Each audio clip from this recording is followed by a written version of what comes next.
শিশু সন্তানের অসুস্থতায় এবার ঈদ আনন্দ থেকে বঞ্চিত মিঠু গাজী। তার ৯ মাসের সন্তান মোহাম্মদ গাজী হামে আক্রান্ত। তাই ঈদের দিন সকালেই গ্রামের বাড়ি ফরিদগঞ্জ থেকে ছুটে যান জেলা সদর হাসপাতালে। মিঠু গাজীর মতো আরও অনেক শিশুর অভিভাবকের সে একই অবস্থা। হামে আক্রান্ত শিশুদের জন্য এই হাসপাতালে খোলা হয়েছে বিশেষ ওয়ার্ড।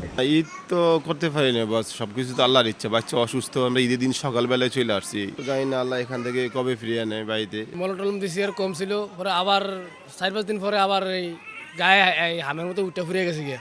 পরীক্ষা নিরীক্ষা সব করাইছি, এখন বলছে হাম। তবে হাম ছোঁয়াচে রোগ হয় তা থেকে সতর্ক থাকার পরামর্শ চিকিৎসকের।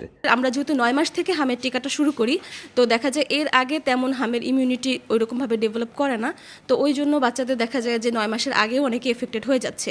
লাইফ বয় কিনে কল দাও টোল ফ্রি নম্বরে, আর এক নিঃশ্বাসে গোল বলে জিতে নাও ফিফা বিশ্বকাপ ২০২৬-এর এক্সক্লুসিভ পুরস্কার। গত ৩০ মাস থেকে ৩০ এপ্রিল পর্যন্ত চাঁদপুর জেনারেল হাসপাতালে হাম আক্রান্ত হয়ে ভর্তি হয়েছে ৬৫০ শিশু।